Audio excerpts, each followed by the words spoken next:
తీసుకొచ్చినాం అధ్యక్ష ఈనాడు service sector first ఫేజ్లో ఎడ్యుకేషన్ అండ్ ఇరిగేషన్లో రాణించినాం. రెండో తరలం సరళీకృత విధానాలతో ప్రధానమంత్రి పివి నరసింహారావు గారు మన్మోహన్ సింగ్ గారు తీసుకున్న నిర్ణయాలతోని సర్వీస్ సెక్టర్లో ప్రపంచంలోనే గొప్పగా రాణించినాం. ఈరోజు సత్య నాదెండ్లనో శంతను నారాయణో ప్రేమ్జీ వచ్చవో వరల్డ్ బ్యాంక్ చైర్పర్సన్ అజయ్ బంగాతో సహా లేకపోతే సుందర్ పిచాయ్ కానీ ఇట్లాంటి వాళ్ళు ఈరోజు పెద్ద పెద్ద కంపెనీలకు సీఈఓలు అయినని గొప్పగా చెప్పుకుంటున్నాం అధ్యక్ష. ఈరోజు ప్రపంచంలో రాణించిన దిగ్గజ కంపెనీలకు వేలాది కోట్ల రూపాయలతోని ఈరోజు ఉద్యోగాలు చేస్తున్న వాళ్ళు మన దేశ ప్రజలు, మన రాష్ట్రంలో చదువుకున్న వాళ్ళు. శంతను నారాయణ్, సత్య నాదెల్లా, అజయ్ బంగా, ప్రేమ్జీ వత్సవ్ హైదరాబాద్ పబ్లిక్ స్కూల్లో హైదరాబాద్లో చదువుకున్న విద్యార్థులు అధ్యక్ష. ఇట్లాంటి వాళ్ళు ప్రపంచ కంపెనీలకు ఈరోజు సీఈఓలుగా మారినారు. ఈరోజు ప్రపంచ కంపెనీలను మనం సిలికాన్ వ్యాలీకి వెళ్తే ఈరోజు తెలుగు వాళ్ళు ఏ కంపెనీలో చూసినా ఎక్కడ చూసినా మన వాళ్ళు రాణించడానికి ప్రధానమైన కారణం పివి నరసింహారావు గారు, మన్మోహన్ సింగ్ గారు తీసుకొచ్చిన సరళీకృత విధానాలు. రాజీవ్ గాంధీ గారు మన దేశానికి ఇచ్చిన కంప్యూటరే మన భవిష్యత్తును మార్చింది. ఆనాడు పివి నరసింహారావు గారు, నేదురుమల్లి జనార్దన్ రెడ్డి గారు మొట్టమొదటిసారి హైటెక్ సిటీకి పునాది రాయి వేసిండ్రు. దాని కొనసాగింపుగా చంద్రబాబు నాయుడు, అటల్ బిహారీ వాజ్పేయి గారు దాన్ని పూర్తి చేసిండ్రు.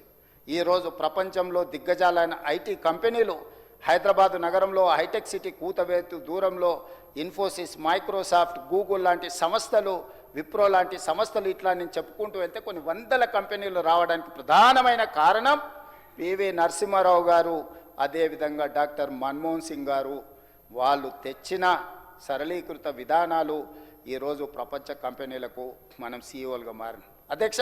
ఇది గొప్ప విజయమే, కానీ ఇది సరిపోదు. మనం ప్రపంచ కంపెనీలను మనం సృష్టించలేదు. గూగుల్ మనం సృష్టించలే, మైక్రోసాఫ్ట్ మనం సృష్టించలే, అడోబ్ మనం సృష్టించలే, యాపిల్ మనం సృష్టించలే. ఇట్లా చెప్పుకుంటూ వెళ్తే ఈ కంపెనీలను కనిపెట్టింది మనం కాదు, ఈ కంపెనీల యజమానులు మనం కాదు. ఆ కంపెనీలకు మనం సేవలు అందిస్తున్నాం. ఆ సేవలు అందించడానికి మనకి మేధా సంపత్తి ఉంది. కానీ ఈరోజు ఒక సునామీ రాబోతుంది. ఆ సునామీ పేరే ఏఐ, ఆర్టిఫిషియల్ ఇంటెలిజెన్స్. ఈ ఆర్టిఫిషియల్ ఇంటెలిజెన్స్ ఏఐ ద్వారా ఈరోజు ప్రపంచంలో లక్షలాది కోట్లాది ఉద్యోగాలు పోయి ఈరోజు ప్రపంచంలో తీవ్రమైన నిరుద్యోగ సమస్య రాబోతుంది అని మనం చర్చ చేసుకుంటున్నాం అధ్యక్ష. మేధావులంతా నిన్నగాక మొన్న ఈ దేశ ప్రధానమంత్రి నరేంద్ర మోడీ గారు ఢిల్లీలో AI summit, global summit organise చేశారు. ప్రపంచ మేధావులందరూ అక్కడికి వచ్చారు. అక్కడ ప్రధానంగా జరిగిన చర్చలో తెలంగాణ రాష్ట్ర ముఖ్యమంత్రిగా నేను కూడా అక్కడికి వెళ్ళడం జరిగింది. ఈరోజు ఈ పరిస్థితుల్లో మనం ప్రణాళికలు చేసుకోవాల్సిన అవసరం ఉందా లేదా? పివి నరసింహారావు గారు, మన్మోహన్ సింగ్ గారు 30 సంవత్సరాలు నిరంతరం 1990 నుంచి 2020 సంవత్సరం వరకు యావరేజ్గా 30 సంవత్సరాలు వాళ్ళు తీసుకొచ్చిన విధానాల వల్ల ఈ దేశము, ఈ రాష్ట్రము ప్రపంచంలోనే ఒక బలమైన ఆర్థిక వ్యవస్థగా ఈరోజు మనం ఎదిగిన అధ్యక్ష.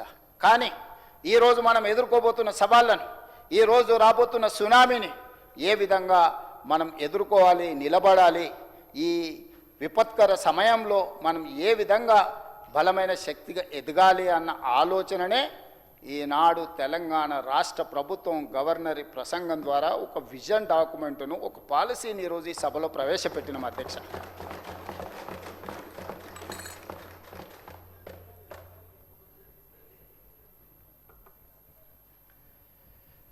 ఇప్పుడు 3వ తరానికి ప్రతినిధులుగా మనం ఇక్కడ నిలబడ్డాం అధ్యక్ష.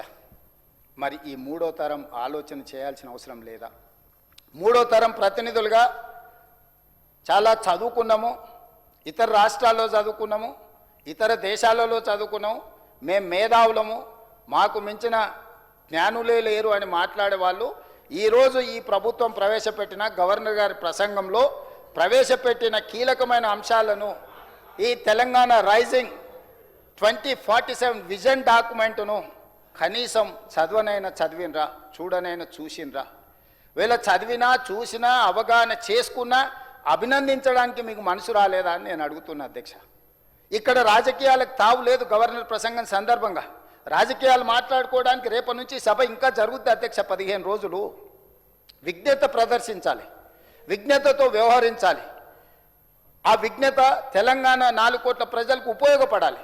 ఈ దేశానికి ఆదర్శంగా నిలబడే విధంగా మన రాష్ట్రాన్ని తీర్చిదిద్దుకోవాల్సిన అవసరం మన మీద ఉన్నది అధ్యక్ష. 10 సంవత్సరాల అధికారంలో ఉన్నవాళ్ళు, ఓ 10 ఏళ్ళు ఉద్యమం చేసినామని చెప్పుకునే వాళ్ళు వ్యవహరించే తీరు, మాట్లాడే పద్ధతి ఇది సరైనదేనా? తమరొకసారి ఆలోచన చేయమని అందరికీ సూచన చేయండి అధ్యక్ష. ఈరోజు మనం ఆలోచన చేయకుండా, మనం నిర్ణయాలు చేయకుండా రాబోయే సునామీని ఎదుర్కోవడానికి ప్రణాళికలు చేసుకోకపోతే, గత చరిత్రలో ఉన్న అనుభవాలను మనం బేరీజు వేసుకొని భవిష్యత్ ప్రణాళికలకు మనం ప్రణాళికలు సిద్ధం చేసుకోకపోతే ఈ జాతి, ఈ దేశం మనల్ని క్షమిస్తుందా? ఒకసారి ఆలోచన చేయమని చెప్పి ప్రతిపక్ష పార్టీకి నేను సూచన